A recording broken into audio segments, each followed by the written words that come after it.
topic. This is our fourth and final session of the conference and is Boycott Apartheid Israel. Is it time for a coordinated pan-Canadian mass action? And we have four speakers. And one sounded. Because I got my mic here now. That's why. I usually turn the mic away when you're up here. Okay, so the speakers will be in this order as I read out the names. Okay, our first speaker will be Sister Karen Rodman. Karen is a human rights advocate. Karen holds an honor Bachelor of Science in Agriculture with a major in economics, as well as a Master of Rural Extension Studies from the University of Guelph and a Master's of Divinity from the University of Toronto. After a 30-plus year civil service career, Karen was ordained by the United Church of Canada in 2015. She is a co-founder of Just Peace Advocates, an independent human rights organization promoting just peace through the rule of law and respect for human rights for all peoples, with the basis being that the people of Palestine are entitled to the same rights as all people. That's our first speaker. And our second speaker will be Dimitri Lascaris. Dimitri is a lawyer, journalist, and activist. After graduating from the University of Toronto Faculty of Law in 1991, Dimitri began his legal career at the Wall Street law firm of Sullivan and Cromwell, first working from the firm's New York offices and then joining the firm's offices in Paris, France. In 2004, Dimitri joined one of Canada's leading class action law firms, Siskins, okay, LLP. In July 2016, Dimitri retired from the practice of law in order to devote himself to activism and journalism. He is now a correspondent and board member of the Real News Network and the chair of the board of Canadians for Justice and Peace in the Middle East. In Canada's 2015 federal election, Dimitri ran for the Green Party of Canada in the riding of London West. Subsequently, he served as justice critic on the shadow cabinet of the Green Party. Our third speaker is Michaela Lavis. Michaela is in the final year in the Child and Youth Studies program at Ryerson, where she is president of her class union. Michaela provided leadership to the occupations at 50 for Amnesty International Canada, the Canadian No Way to Treat a Child campaign. And during the summer of 2018 was in Palestine, where she was involved working with various grassroots groups as well as with children with special needs. Michaela was one of 3 international activists detained in early July by Israeli military as they stood against a violation of international humanitarian law, 4th Geneva Convention, in regards to the destruction and forced transfer of the people of Khan at Almar. This detention occurred as the village waited for news on the first injunction to delay military action.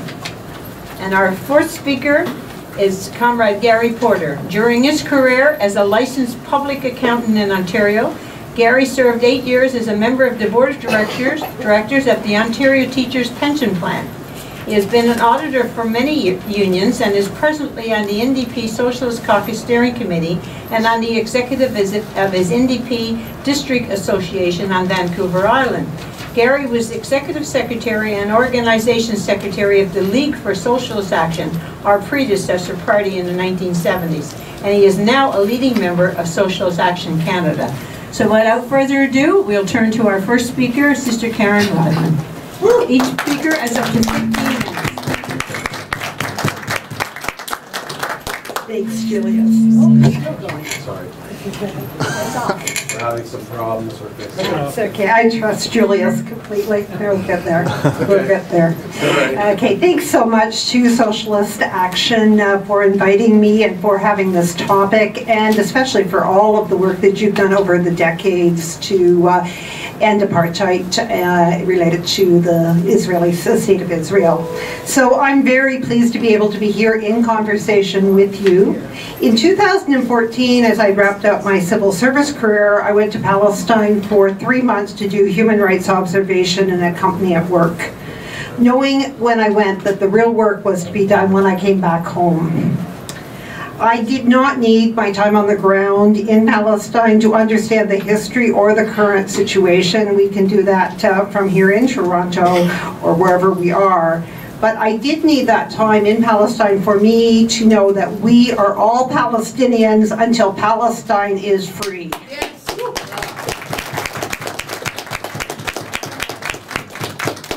When I was leaving, a very wise elder, a man who's a land defender, had to go through the military gate to get to his own farmland for a dozen years at that time, said, Karen, you have the strength to do what is needed when you get back home. I knew in those few words that he understood far better than I could possibly understand in that moment how hard it was going to be when I got home.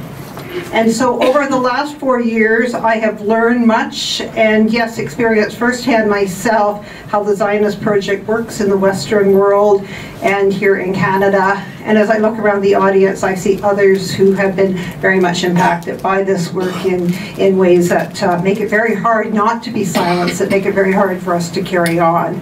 So to answer the question, if the question Elizabeth gave to us, if now is the time for a boycott apartheid Israel mass movement, I want to start with a statement. And as I make this statement, I want you to listen carefully and see if you can identify who and where the statement was made. Okay, a bit of a test. What are the prizes? I don't have prizes, but I might go to the bar after, and if possible I could. Anyway, yes, Mr. Speaker, so this is the statement. Mr. Speaker, during my visit to Israel last January, and more recently here in Toronto, I stated that I would introduce a bill to make it clear that as far as Ontario was concerned, there's a hint there, Ontario was concerned, economic boycotts which prejudice citizens of this province by virtue of their ethnic background, religious affiliation, or freely expressed views will not be tolerated by this legislature and the people of Ontario. In fulfillment of the statement, I will be introducing a bill called, so does anybody know who, when, where, what bill? Kathleen Wynne? Goes back a few years before that, Barry, but a good guess because we did have Bill 202, although she was in Israel when that private bill came in May and was defeated when a few of us got wind of the private bill that seemed to be making its way through fast. Anyone else? Say that again? No, it wasn't. Well, give a year, but no, I don't think so. Yeah, well, there might have been, no, before that. Pretty good before that. Sherry DeNoble. Yeah, well, could well be Sherry DeNoble, and the United Church of Canada's got her to look after now, too. Not too far, just down the street here. The NDP party didn't do too well with that last state of the convention either in February. Well, to keep us from guessing too long, it was Premier Bill Davis. How many people were able to vote for Premier Bill Davis? How many people here are old enough to have even done that? I was barely. Or against. Or against. Yeah, against. Good point. Everybody, I thought everybody did because he 42 years conservative government. There you go. But yes, certainly I've been a socialist crowd. That was the introduction of the Discriminatory Business Practices Act in 1977, and it actually came into law actually 78. And that bill is still on the books here in the province of Ontario, and a similar bill in Manitoba. Shame. So that goes back almost, well, more than 40 years. And that was part of a coordinated attempt federally and across the provinces. Federally at that time, it was a Pierre Trudeau government, and they had followed Ontario's lead with the introduction of Bill C-32 at the end of 1978. The legislature would fine anyone that was participating in boycott and require all businesses to report boycott requests. All political parties unsuccessfully tried to pass the bill. So all parties were trying to pass the bill with only 1 day of debate, saying that the debate wasn't necessary because the Jewish leadership supported it. So 78. That bill died on the order paper when the election was called. So I think Joe Clark maybe came in after that, did he? Okay. Anyway, I share these as just two examples to remind us that the work to silence nonviolent resistance related to boycott of the settler colonial apartheid Israel here in Canada is not new. It goes back many, many decades. In fact, boycott is not new, albeit with very limited effect. The Arab countries began boycotting Israel in 1948, immediately following the Nakba, and organized by the Arab League. All member states, and thus all companies within those member states, require contracts to contain anti-boycott provisions. While these contract clauses varied in wording, they did require declarations that companies had no economic ties with Israel. So the work of boycott started right as the State of Israel was formed. Then in the 1980s, one of the most important aspects of the first Intifada, so in the late 1980s, was the shift of that focus from outside to the inside. And talking to many people who were on the ground during that time, that was a time that society in Palestine was so invigorated, as general strikes were called, as boycotts of Israeli goods were called. And it looked like for a little while, at least from the view inside the occupied Palestinian territory, that the Israeli economic situation would falter. However, a couple of years passed and led to 1993 and the Oslo Agreement. And we're just at 25 years post-Oslo right now.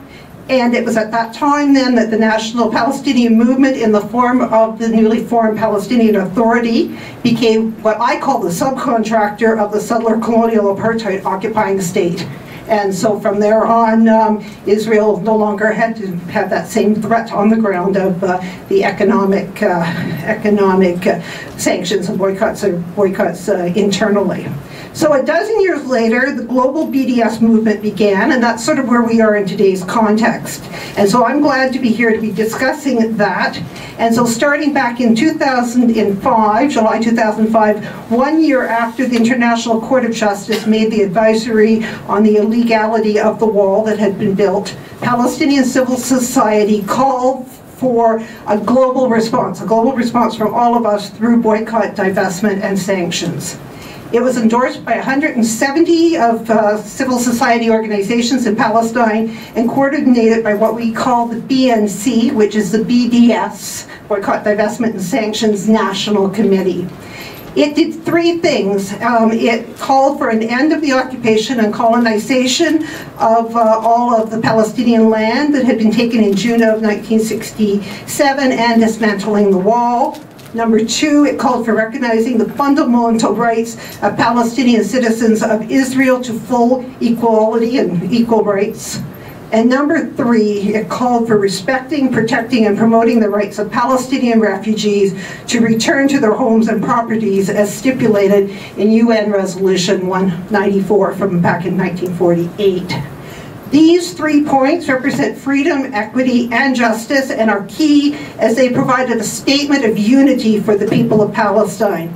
Something that the Zionist project has worked to erase on the ground in Palestine and in the minds of us internationally in communities across the world. We really have been taught to see the people of Gaza as the people of Gaza, the people of occupied Palestine as people in the West Bank, and so on. So basically this state of unity was very important in speaking for the Palestinian people, calling for justice for the refugees, be they citizens living somewhere like here in Canada, or be they in refugee camps in Palestine, in occupied Palestine, or neighboring countries like Lebanon, Jordan, and Syria. It was equity for all Palestinians who are residents of the state that they call Israel, and that is even more the case today as we think of the nation-state bill that was put in place as basic law earlier this year, and the fact that there are over 50 apartheid laws that provide privilege to Israeli Jewish citizens, as well as the fact that the elected members of the Arab members of the Knesset can never be part of a real coalition government. So essentially, even the people who are most privileged as Palestinians in many ways, because they have right to travel and access and are citizens of Israel, also are under apartheid. 5 minutes. So I will, just as I start to move towards the end here with my warning, thank you, remind people then that boycotts are the call to just certainly not buy and not purchase goods from Israel. Divestment is to pull the money out of the companies that benefit from the occupation, and that sanctions are are really part of showing our disapproval for our country's actions through diplomatic and economic approaches. And so 2 years ago, in the summer of 2016, when the World Social Forum was held here in Canada, the people who came from Palestine made it very clear that while they appreciate boycott and divestment, time now is for sanctions, and that's what we are called to focus on. So here in Canada, we have the Canadian BDS Coalition that was put together around that time, 2 years ago, and it had come from an earlier boycott coalition, but that needed to be taken up a step to make it clear that we were talking about the full BNC call and ending apartheid and right of return, not just occupation. And so that group was pulled together by Independent Jewish Voices and a few of the other groups who had been doing work on the ground across the country, nationally and locally, to basically pull together campaigns and to promote and coordinate campaigns and to help get resources in place for people, as well as to promote and defend the rights of Canadians to freedom of speech. We also have a basis of unity, which makes it very clear that that any company, any institution, any organization that's empowering Israeli war crimes then is open for BDS actions, and we also are very clear that we support universal human rights. So at this point we have 30 groups, some national, some regional, local student groups, right from Newfoundland to Vancouver Island. That includes Socialist Action, as well as the Socialist Caucus of the NDP. We've got some international groups that are part of it, and some other friends and observers who may not want to put their name clearly as members or don't support the full BDS call. So we have 30 member groups, and we have a reach of at least 70 groups. And so you can learn more about the BDS Coalition at www.bdscoalition.ca. I put lots of sheets and paper around.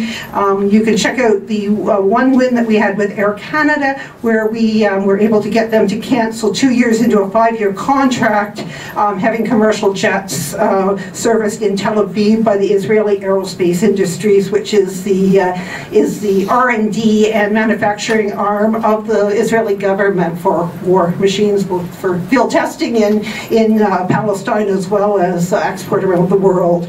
Many other campaigns that I don't have time to talk about, but we'll say that we did work with the Socialist Action group to let the NDP know that we felt that they should be joining in the work of Socialist International in the support of BDS, and we also have worked when there was some criticism, well, more than criticism, there was a resolution passed a year ago in the summer in Niagara where, because of your excellent work, the Niagara NDP organization took a vote to support BDS, and that ended up, which yes.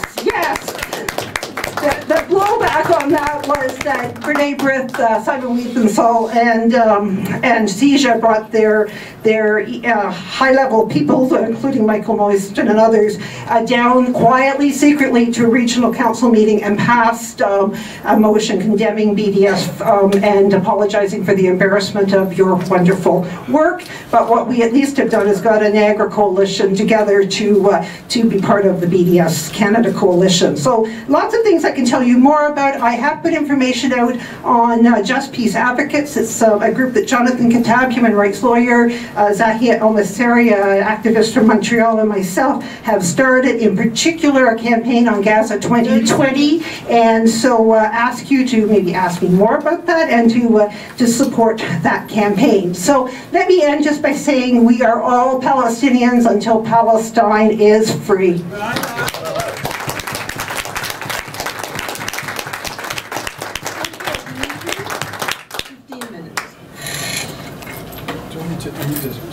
Yes, you do. There's a little clip on the mic, you can put it on your collar. Yeah.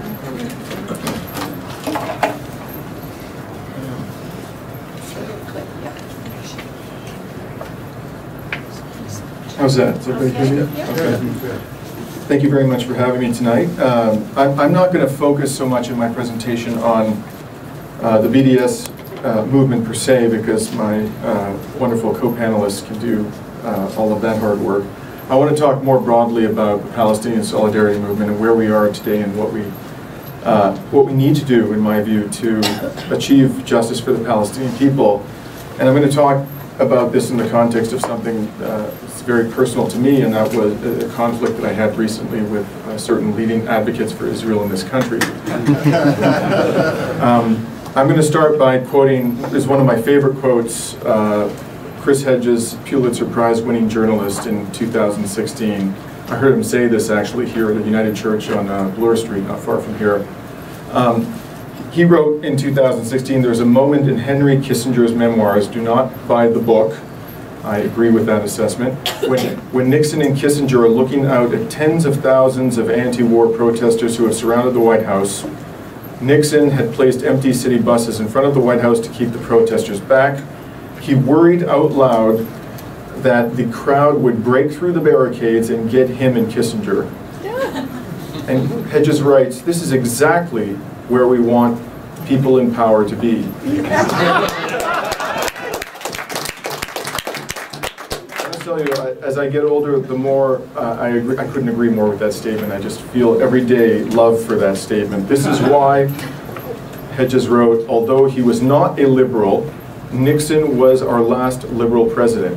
He was scared of movements. And if we cannot make the elites scared of us, we will fail."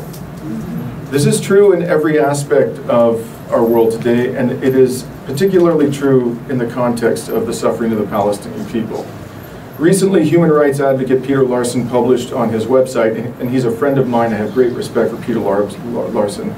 His website is called Canada Talks Israel-Palestine, a blog post addressing accusations from Prime Minister Trudeau and other Canadian party leaders, including Jagmeet Singh, that I had directed a vile anti-Semitic smear at 2 MPs. The MPs in question are Liberal MPs Michaela Lavis and Anthony Housefather. They're both members of the Executive Committee of the Canada-Israel Interparliamentary Group. Lavis is the chair of that group, and both of them happen to be Jewish, although this has absolutely nothing to do with the tweet that I issued, which precipitated the condemnation from party leaders. The alleged anti-Semitic smear was a tweet in which I wrote, "Apparently Liberal MPs Anthony Housefather and Michael Levitt are more devoted to apartheid Israel than to their own Prime Minister and colleagues in the Liberal caucus." The context of that tweet was that at a protest that I had helped to organize at the head office of B'nai B'ríth here in Toronto, there had been some very unpalatable right-wing activity, and after the protest, 2 of the participants in a counter-protest organized by the Jewish Defense League had uttered some very serious threats against, or had called for the execution of Trudeau, Jagmeet Singh, and some persons of color in Canada's Parliament. And I was calling upon Housefather and Levitt to denounce them because they had denounced us for holding this, what they called a hate rally in the heart of the Jewish community in Toronto, and they didn't. They said absolutely nothing about these calls for the execution of these various MPs, including the Prime Minister. And so that's the context in which I issued my tweet. And after I issued that tweet, Peter wrote this blog on his website. And in the context, or in preparation of writing the blog, he reviewed 100 blog posts on my website going back to 2017 and wrote this. He said, "Lascaris is a very vocal advocate of BDS and very critical of both Elizabeth May and Jagmeet Singh for not endorsing it, but I could find no whiff of any animus against Jews." And then he went on to say that despite having defended me, and I really appreciate the fact that he did that, he also said that my style as an advocate for Palestinian rights was brash and in your face. And he continued that the fact that Housefather and Levitt are Jewish makes the charge a sensitive one, as historically anti-Semites have used the allegation of disloyalty as a way to attack and undermine Jews. Lascaris should have known this. His ad hominem attack on their motives and loyalties may have been heavy-handed and injudicious. And then he went on to say that his motto is raise the issue while lowering the temperature. So I want to respond to this critique of Peter Larson's today. And I'm going to do this more fully on my website after this presentation this evening. Broadly speaking, The ultimate goal, it seems to me, of the Palestinian solidarity movement should be to ensure that the Palestinian people are accorded equal rights. It's as simple as that. Not more rights, not less rights, just equal rights. Equality for Palestinians means that Israel's de jure and de facto discrimination against Palestinians is brought to an end, and that Palestinian refugees be allowed to return to their homeland or be adequately compensated for their expulsion. And I suspect that few, if any, activists in Canada's Palestinian solidarity movement would disagree with these basic propositions. The reality, however, is that Canadians cannot directly influence the conduct of Israel's government, because unless we also happen to be citizens of Israel, we can't vote in Israel's elections, we can't contribute to the campaigns of politicians, Israeli candidates whom we admire and support. Without Israeli citizenship, we can influence the conduct of Israel's government only indirectly, such as employing boycotts against corporations and individuals who profit from the violation of Palestinian human rights, or by pressuring our own government to impose sanctions on the State of Israel and its political and military leaders. It ought by now to be abundantly clear to everyone in this room and anyone in this movement that mere words of condemnation will not achieve that objective. For 50 years, Israel has occupied Palestinian territory. Today, its settlements are more expansive than they have ever been. They are murdering, the IDF is virtually murdering people in Gaza who are protesting without arms, protesting peacefully. They have adopted a State of the Nation law which effectively formalizes a condition of apartheid, both in and outside of the sovereign boundaries of Israel. The situation today in Palestine is worse than it has ever been. And this has happened despite the fact that there has been virtually a mountain of condemnation of Israel's human rights violations at every level. By the United Nations, there have been hundreds of resolutions, both at the Security Council and the General Assembly, condemning Israel's violations of law. The international, the Red Cross, human rights organizations like Amnesty International and Human Rights Watch, our own government, the Canadian government, has for decades condemned Israel's settlements in the West Bank as a violation of the Fourth Geneva Convention. What has this accomplished? It's accomplished absolutely nothing. Absolutely nothing. And I, in my capacity as a shadow cabinet member of the Green Party, brought forward a BDS resolution. With much difficulty, we got that resolution passed, in large part, by the way, because of the support of organizations like Independent Jewish Voices. And what did that accomplish at the end of the day? 6 months after the IDF shot Canadian doctor Tarek Loubani in May of this year, our government, days ago, our foreign minister declared Canada's ironclad support for the State of Israel, and even had the audacity to say that Canada sought to be Canada sought to be an asset for Israel on the United Nations Security Council. Absolutely shame. Over 200 Palestinian unarmed protesters have been shot dead since May of this year. Not only did they shoot a Canadian doctor in both legs in May of this year, but even worse, medics, journalists, and children, for no reason other than their ethnicity, have been shot dead in Gaza by the IDF. And here we have our government standing up and saying that our support for Israel is ironclad, and we want to be an asset for Israel in the United Nations Security Council. Rhetoric has failed. Words have failed. Dialogue has failed. We need to up our game in the Palestinian solidarity movement. That is my answer to Peter Larson.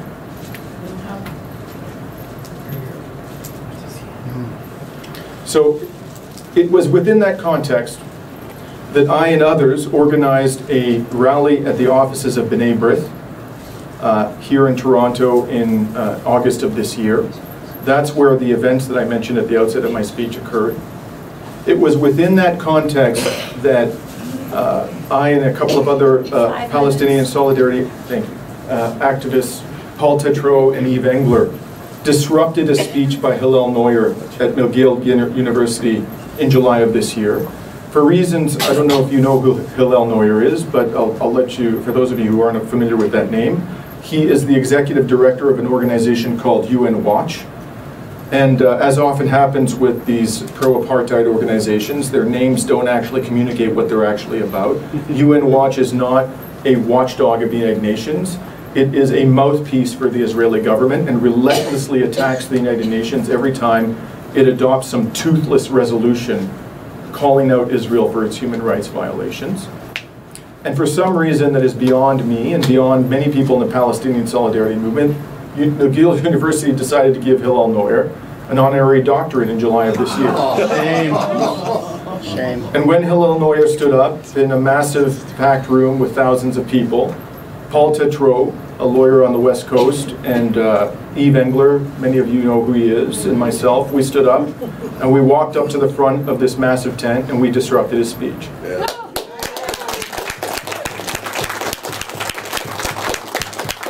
And a month earlier, within days of Tarek Loubani having been shot, Canada concluded a modernized free trade agreement with Israel and brought to Canada the economy minister of Israel. And here on just a few kilometers away on Bay Street held a posh affair which was sponsored by the Center for Israel and Jewish Affairs, in which our own trade minister stood up and talked lovingly about the state of Israel and about the importance of expanding trade with Israel. And I and Leah Tarachansky and Srandalea Rush and Haman Farah stood up and disrupted the speech of the economy minister of Israel. And one by one were escorted out of the room. Now, I can tell you that it's no fun engaging in this sort of activity. It's no fun being vilified as an anti-Semite. It gives me absolutely no pleasure to be called a Greek Nazi and a supporter of terrorists. I've been called all of those things and more. But this is what we now must do, in the spirit of what Chris Hedges had to say in 2016, what he said many times. Every single time that a Canadian politician stands up and contemplates speaking in defense of this apartheid regime, that politician must have in his or her mind the fear that there will be a reputational cost. That's right. The fear that he or she is going to be confronted by disgrace and opprobrium and ridicule in public. That is the only way, I'm afraid to say, that we are going to help the Palestinian people, and it's the only way we're going to help ourselves. Thank you.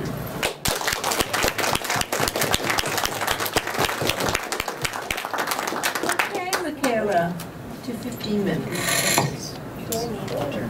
No, you need to. I think you need to for some of our.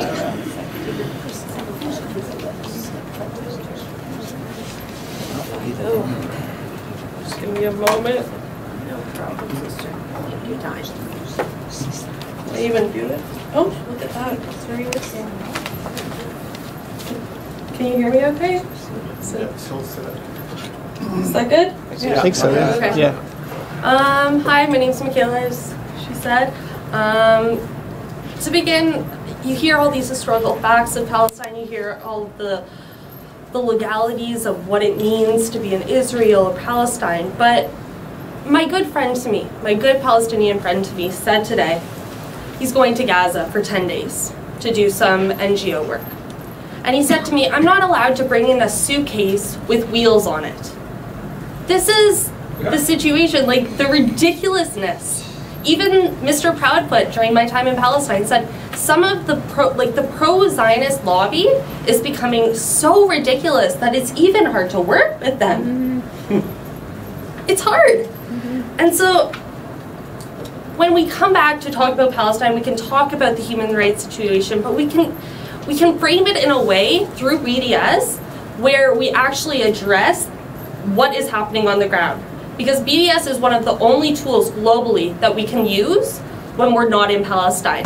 The mobilization that happens in Palestine, the resistance that happens, it's very different there because you're on the ground, on the surface, dealing with the occupation, dealing with your kids being shot every day.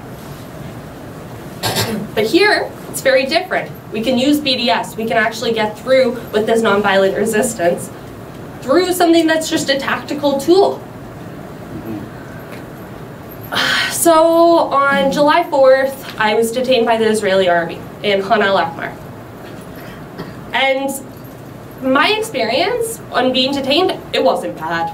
Honestly, compared to what Palestinians face every day, it wasn't bad. I'm not some white savior that just hopped in and stood in front of a bulldozer.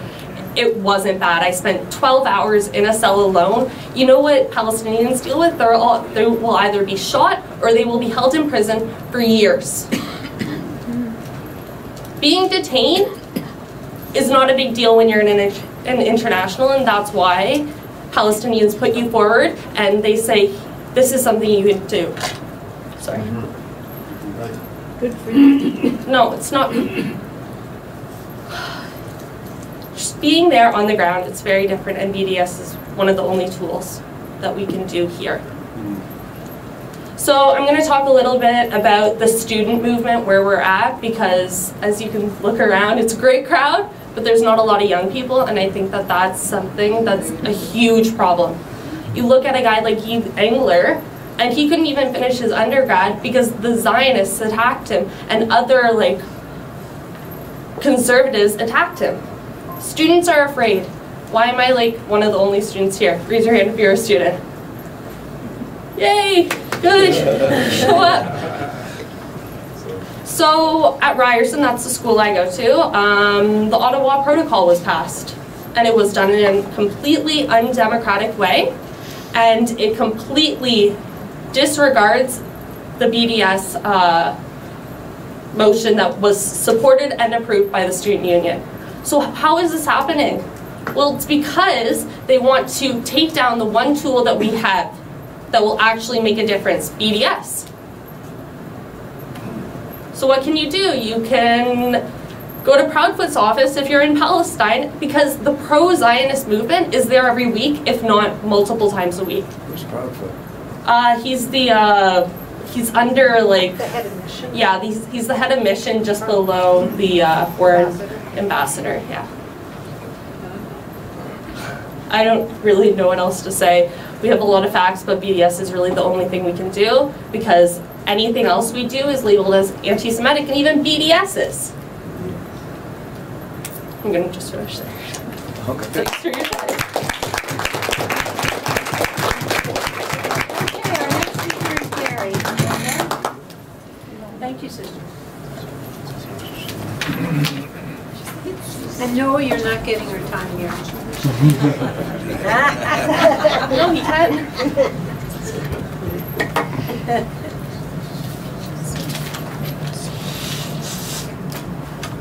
I'm going to have to hold my iPad close to my glasses because I have a vision impairment, so I hope you'll bear with me on that.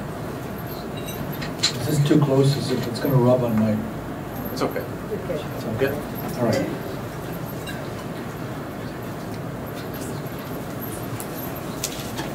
Okay. I'm not going to go into all of the crimes of the Zionist apartheid state of Israel because it's been done to some extent. We've all read about it for 50 to 70 years. What I want to do is take the time to put forward a proposal for action. The SA leadership is meeting tomorrow, and we're going to be discussing a more detailed version of what I'm saying tonight. But we would like to get a sounding here about the central idea. So basically, I understand what you're saying in terms of boldness of action and confronting individual representatives of Canadian state and its complicity with the apartheid state of Israel or apartheid direct representatives. But I want to point us in a little different direction. The BDS campaign is international.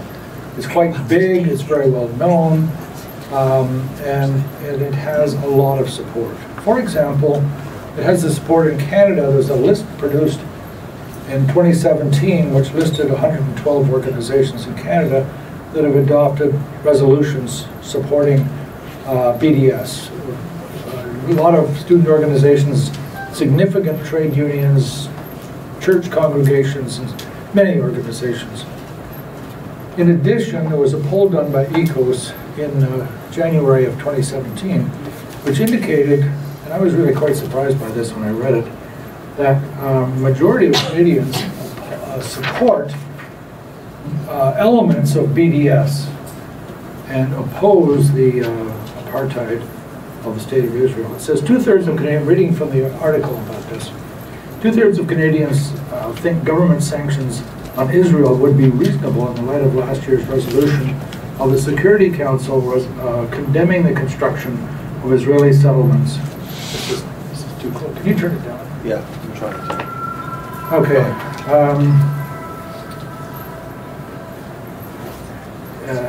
The UN's December resolution demanded that Israel immediately and completely cease all settlement activities.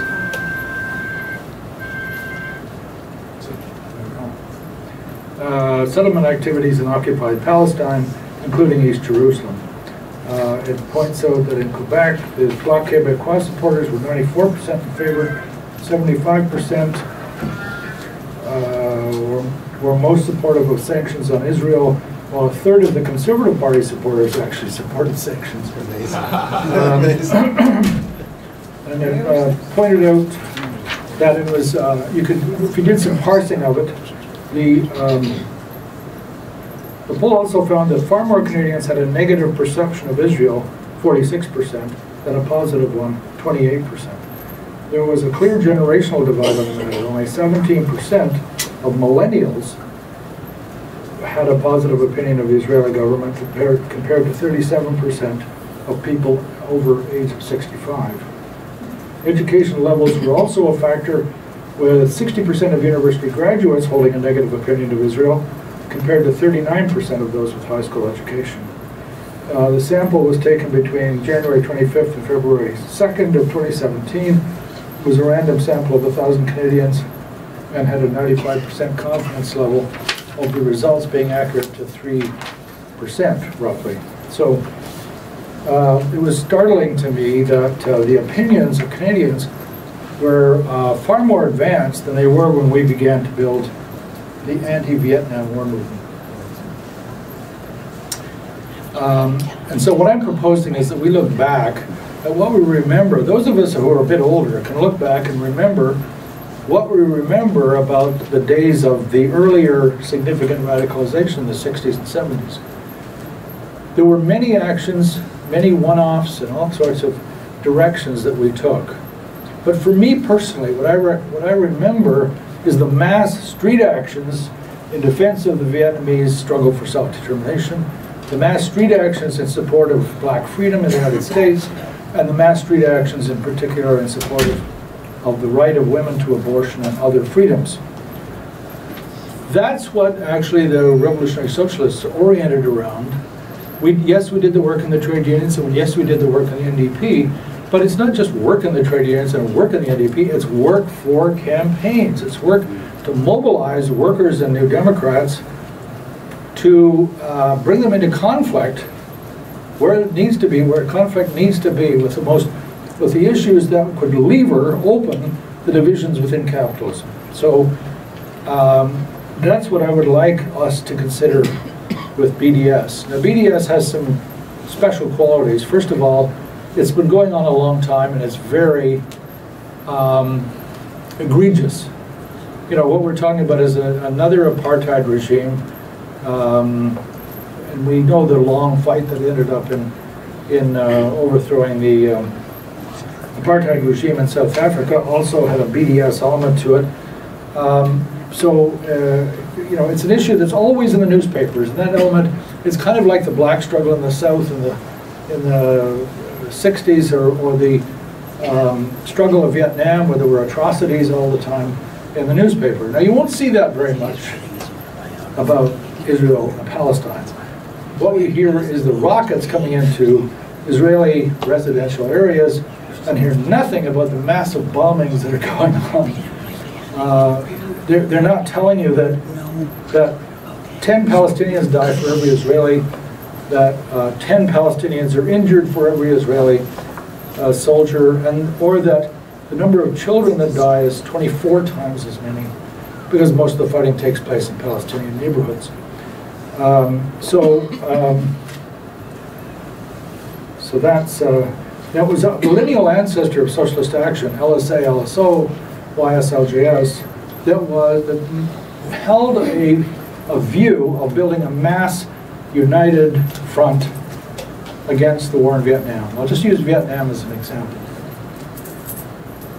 This movement was built to be masses in the streets. There were demonstrations across Canada, organized simultaneously, that were thousands of people.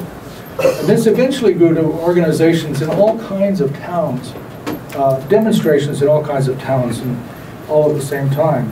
And it became a real inspiration. There's nothing quite like being with thousands of other people that agree with you, and the whole experience of mobilizing and organizing lifts the social consciousness in incredible ways. So this organization, this kind of movement was built independently, with its own leadership, independent even of the labor bureaucracy and the NDP leadership, because the NDP leadership at the time was opposed to the anti-war movement initially, because the leadership called itself communist. You can think that, but that was. So I'm suggesting the possibility, even the probability, that similar results may be possible for BDS. Now, we know we're going to be attacked mightily. I remember being in meetings with Jerry Schwartz when I was chair of the investment committee for the Ontario Teachers' Pension Fund. We were heavily involved in major competitions with his organization to buy things. He was chair of Onyx, which is a massive capital investment firm in Canada, and the Teachers Fund is another one, significantly larger than him. But when I left, it was $105 billion. But so I know the man, and he and his wife Heather Reisman, who is probably best known for Indigo Books, are very active in putting a lot of money behind organizing things like trying to get the definition of anti-Semitism or hate speech to include criticism of Israel and Israel's policies. So that you can be charged, if that occurs, then notionally you can be charged for speaking your mind or even stating facts, perhaps, about the state of Israel. So Canada is deeply complicit in all this. As you've been gathering, Canada is very complicit in it, very much promotes Israel and deals with Israel, sells arms to Israel, and so on. So what I'm proposing is that, well, let me say one other thing. How much time have I got? You've got 6 minutes. It was already mentioned that the Israeli Knesset passed the basic law of the State of Israel, which gives Jews special status over all others. It's aimed at Palestinians and leaves them with no right of return to their ancestral homes. Trump this year recognized Jerusalem, decided to move the U.S. Embassy to Jerusalem, signifying that he sees Jerusalem as a purely Israeli or Jewish city, which, it's a city that represents 3 major religions. A few atheists. So the Trump government and Netanyahu government have conspired in a rapid escalation of the efforts to impose a denial of any future rights on Palestinians in Palestine. Jared Kushner, who, anybody here doesn't know who Jared Kushner is? He's trying to, he's a special advisor to Trump, his son-in-law, and a scion of an Orthodox Jewish extremist family, and is trying to remove refugee status from the Palestinians, and then the U.S. would stop paying at least its portion of the support for Palestinian refugees. I thought they already did. Stop. They did. Have they done it? Yeah. I think so. There's 2 separate things there. Okay. So what do we want to do? What we want to do is start with the current leadership of BDS, which includes us, and obviously many others, and see if we can, what's going on? Nothing, Gary, it's all right. Carry on. What? No, nothing. Okay. We want to work with the existing leadership of BDS to build a large united front to expand BDS and to call for a mass mobilization of people against what's going on in Israel. At least that's the proposal that we want to talk about. Ideally, this would be done by first calling a conference, almost certainly here in Toronto, of people from across Canada. Now, this notion has been raised in the past, and people talk about the effort and time, and wouldn't we be better off spending the time and money in local actions. But, you know, there's an old saying that we had, that we all know about, in capitalism, that is, you got to invest to make money. So,